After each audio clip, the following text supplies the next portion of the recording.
안녕하세요. 1토왕사입니다. 9월 30일 이제 국내 야구하고 코보컵 추가적으로 이제 4경기 분석해드리겠습니다. 우선 첫 경기 이제 SSG하고 키움 경기인데 SSG는 이제 앤더슨이 선발 투수로 나서고 올 시즌 23경기 10승 3패 방어율 4.07을 기록 중입니다. 키움을 상대로는 4경기 3승 방어율 2.21을 기록 중이며 올 시즌 홈에서는 14경기 6승 3패 방어율 5.73으로 홈에서의 기록이 조금 좋지 못하다는 점, 이 점이 가장 큰 문제라고 저는 생각을 하고 있고, 키움은 윤석원이 선발 투수로 나서고 올 시즌 10경기 방어율 12.60을 기록 중입니다. SSG를 상대로는 3경기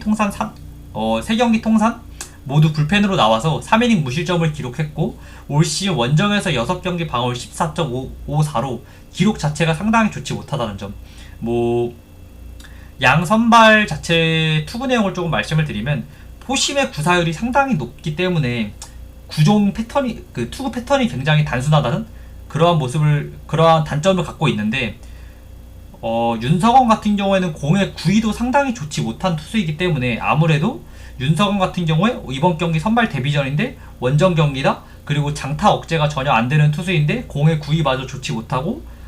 포심의 구사율이 상당히 높다. 문학에서 진짜 털릴 수 있는 진짜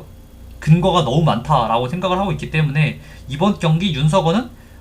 매우 고전할 가능성이 높다라고 저는 생각을 하고 있고, 기본적인 전력의 차이가 굉장히 많이 나는 경기라고 저는 생각을 하고 있고, 선발부터 차이를 시작을 해서, 그리고 어쨌든지 간에 동기부여가 확실한 SSG이기 때문에 당연히 이 경기 같은 경우 이제 SSG 승을 안 볼 수가 없는 경기로 가장 좋아 보이는 건 이제 SSG 마엔, 그리고 이제 2순위로 오버까지 추천드리겠습니다. 그리고 이제 다음 경기는 기아하고 NC 경기인데, 기아는 이제 라우어가 선발 투수로 나서고 올 시즌 6경기 2승 2패 방어율 4.99를 기록 중입니다. NC를 상대로는 통산 1경기 1패 5이닝 5실점 방어율 7.20을 기록 중이며, NC는 이제 손주환이 선발 투수로 나서고 올 시즌 3경기 모두 불펜으로 나와서 이제 2이닝 무실점을 기록 중이고, 올해 데뷔한 신인으로 이제 기아를 상대로는 이제 통산 첫 등판이라는 점. 라우어 같은 경우는 일단 우타를 상대로는 확실히 조금 약한 모습을 보여주고 있고, 손주환 같은 경우는 어쨌든지 간에 올해 지금까지 이제 무실점을 하고 있긴 하지만 기록은 좋지만 경기에서 보여준 투구 패턴 그리고 제구력을 감안하면 기아가 쉽게 공략할 수 있다고 저는 생각을 하고 있거든요. 그렇기 때문에 이제 이 경기 같은 경우에는 다득점 양상 속에서 기아가 무난한 승리를 가져가는 그러한 경기다라고 저는 생각을 하고 있고, 기아를 상대로 포심의 구사율이 60%가 넘어가면 저는 버틸 수가 없다라고 저는 생각을 하고 있거든요. 그리고 이제 손주환 같은 경우에는 아직까지 이제 볼넷이 한 개도 없는 투수이긴 하지만 제구력 자체는 저는 굉장히 좋지 못하다라고 저는 생각을 하고 있기 때문에, 포심 같은 경우에는 그냥 단순하게 그냥 하이패스트볼 형식으로 위에 그냥 나르는 공이 굉장히 많았는데 그걸 이제 타자들이 헛스윙 해주면서 그러면서 이제 볼넷을 안 내준 거지, 제구력이 좋아가지고 볼넷을 안 내준 투수가 아니기 때문에 저는 이번 경기 기아 마엔이 가장 좋아 보이고, 라우어가 크게 털리지만 않으면은 그냥 쉽게 기아 마인색으로 가는 경기이지 않을까라고 생각을 하면서 이제 2순위로 오버까지 추천을 드리고, 다음 경기는 이제 흥국생명하고 아란 마레 경기입니다. 이 경기 일단은 FA 상황에 대해 좀 더 말씀을 드리면, 일단 흥국생명 같은 경우에는 이주아가 일단 팀을 떠났고 그 자리를 메우기 위해서 이제 아시아 쿼터제로 황루이 레이를 이제 센터 자원으로 미들 블로커를 이제 영입을 했고, 트라이아웃으로 이제 6순위로 투투쿠를 이제 영입을 했는데, 투투쿠 같은 경우에 이제 어쨌든지 간에 시합 영상이 있어가지고 좀 찾아봤는데 공격력만큼은 저는 준수한 편이라고 저는 생각을 하고 있고, 추가적으로 이제 FA로 최은지를 영입을 했고, 트레이드로 이제 김채연을 내주면서 신정혁을 영입을 하면서, 그리고 이제 이원정을 내주고 이고를 영입했다는 점, 그리고 이제 김혜란이 은퇴한 자리를 좀 신영경으로 메꾼 점이 상당히 긍정적이라고 생각을 하고 있고, 이고은 같은 경우에는 흥국생명과의 조합이 개인적으로 저는 잘 맞을 가능성이 높다라고 생각을 하고 있기 때문에 전력 자체로만 놓고 보면은 작년에 비해 저는 상승을 했다라고 저는 생각을 하고 있고, 아란마레 같은 경우에는 지난 시즌 일본 리그에서 이제 22전 전패를 기록했고, 그러면서 최하위를 기록을 했는데, 작년과 올해의 다른 점이 작년에는 아예 용병 선수 없이 경기를 치렀고, 올해 같은 경우에는 비첸코하고 이제 돈폰 이 두 명을 이제 아웃사이더 히터 두 명을 영입하면서 작년에 비해 이제 확실히 상황은 좋아진 상황이다 라고 말씀을 드리고, 뭐 아란마레 같은 경우에는 이제 용병을 제외하면은 평균 키가 이제 170 극초반일 정도로 신장이 매우 작은 팀이기 때문에 전력만 놓고 보면 당연히 흥국생명이 우위를 점하고 있다 라고 생각을 하고 있지만, 뭐 아무래도 어쨌든지 간에 비첸코 얘 같은 경우는 이제 키가 192cm로 이 정도면 굉장히 큰 키에 속하고, 아본단자 감독 같은 경우에는 워낙 실험을 많이 하는 감독이기 때문에 좀 셧아웃은 힘들지 않을까? 라고 저는 생각을 하고 있고, 뭐 김연경의 체력 관리 당연히 저는 들어가야 된다고 생각을 하고 있고, 지금 아본단자 감독의 인터뷰를 챙겨보니까 젊은 선수들의 성장에 대한 언급을 굉장히 많이 하면서 이번 경기 역시 이제 정윤주하고 이메림에게 조금 기회를 많이 주지 않을까라고 저는 생각을 해서 가장 좋아 보이는 건 이제 오버를 추천을 드리고, 그 다음 2순위로 이제 아란말의 프레를 보긴 하는데, 뭐 아무래도 이번 경기는 전력으로만 놓고 보면 이제 흥국생명이 무난하게 승리를 하는 경기인데, 뭐 아본단자 감독의 특성, 그리고 뭐 아란말의 정확한 실력이 어느 정도인지 지금 판별이 정확하게 안 되는 상황이기 때문에 좀 구경하는 게 조금 좋다고 저는 생각을 하고 있고, 뭐 배팅을 한다고 치면은 저는 이제 무조건 소액으로 가져가면서 그냥 오바 찍고 치우는 그러한 느낌으로 갈 가능성이 굉장히 높다 라고 말씀을 드리고, 배팅을 권장드리지 않는 경기다 라고 이제 확실하게 말씀을 드리고, 다음 경기 이제 IBK 기업은행하고 정관장 경기입니다. 뭐 기업은행 같은 경우는 일단 이번 FA 시장에서 이소영하고 이주아를 영입하면서 확실히 이제 전력이 상승한 상황이고, 문제는 작년에 이제 팀과 함께한 폼푼 그리고 이제 아베크롬비 모두 이제 팀이 이탈하면서 용병을 모두 새로 뽑았다는 점, 이 점이 어쨌든지 간에 이제 가장 큰 문제이고, 뭐 아시아 쿼터제로 이제 천신통이라는 이제 세터를 영입한 상황이고, 뭐 트라이아웃으로 이제 아포짓, 이제 빅토리아 덴착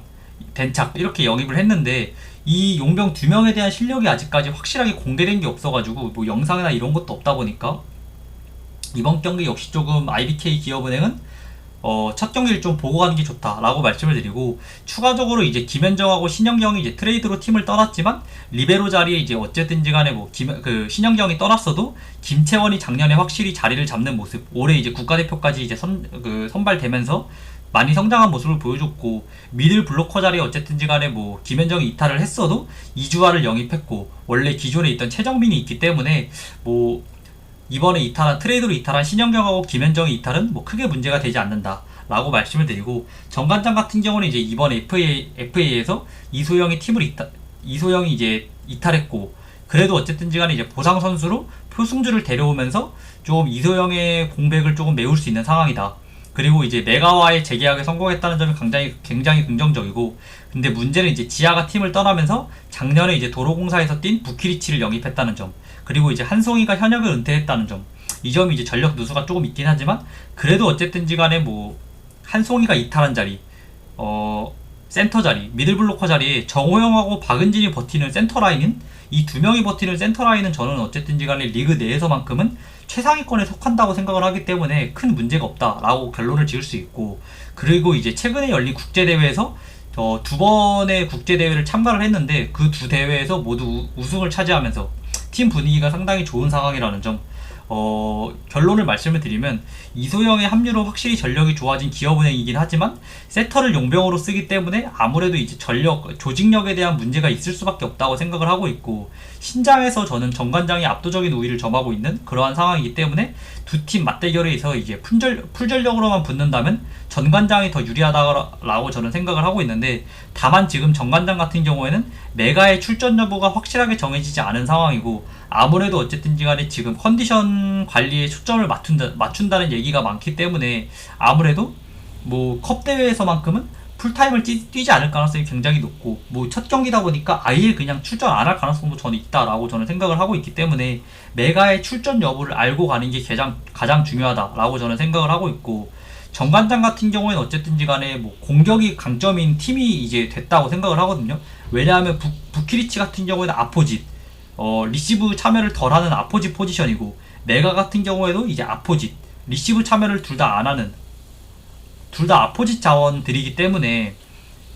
이 두 명 중에 한 명은 리시브를 참여해야 되는 상황에서 이거를 메꾸기 위해서는 당연히 이제 공격으로 메꿔야 되는 상황인데 메가가 없다? 그러면은 지금 메가가 없는 상황에서 누가 나올지를 생각을 해보면은 부키치 그리고 표승주 그리고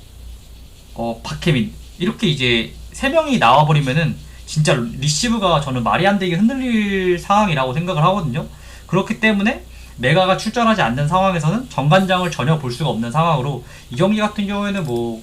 오버가 가장 좋아 보이고 그 다음 이제 2순위로 승패 같은 경우는 이제 기업은행 승을 추천을 드리는데 이 경기 역시 이제 IBK 기업은행의 용병 선수들의 이제 실력을 조금 볼 필요가 있다라고 생각을 해서 당연히 이제 강승부로는 전혀 배팅하는 걸 이제 추천드리지 않는 경기다라고 말씀을 드리고 뭐 오늘 국내 야구 같은 경우에는 뭐 확실히 이제 SSG 같은 경우에는 동기부여가 확실한 상황이고 그다음 기아하고 NC 같은 경우에는 저는 뭐 기아가 쉽게 이기는 경기가 되지 않을까. 일단 확실한 거는 기아가 다득점을 할 가능성이 저는 굉장히 높다라고 저는 생각을 하고 있어가지고 뭐 국내 야구 뭐 충분히 이제 SSG 승 좋아 보이시면은 저는 그래도 앤더슨이 진짜 좀 불안하다라고 생각을 해가지고 은근히 키움이 진짜 고춧가루 뿌릴 가능성 없지 않다고 저는 생각을 해서 좀 배당 대비 메리트가 없으면 저는 패스할 계획이고 배당도 좀 괜찮게 나온다? 그러면 당연히 마인슨까지 당연히 갈 계획이고 뭐 아무래도 아까 제가 이제 일본 야구 뭐 승일패 무 하나 추천드린 게 이제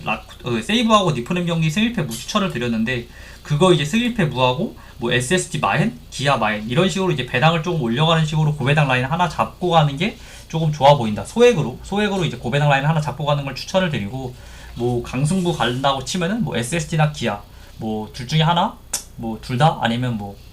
강승부를 가도 전혀 이상하지 않은 오늘 경기다 라고 결론을 짓고 오늘도 봐주셔서 너무 감사드리고 구독과 좋아요도 부탁드리겠습니다. 감사합니다.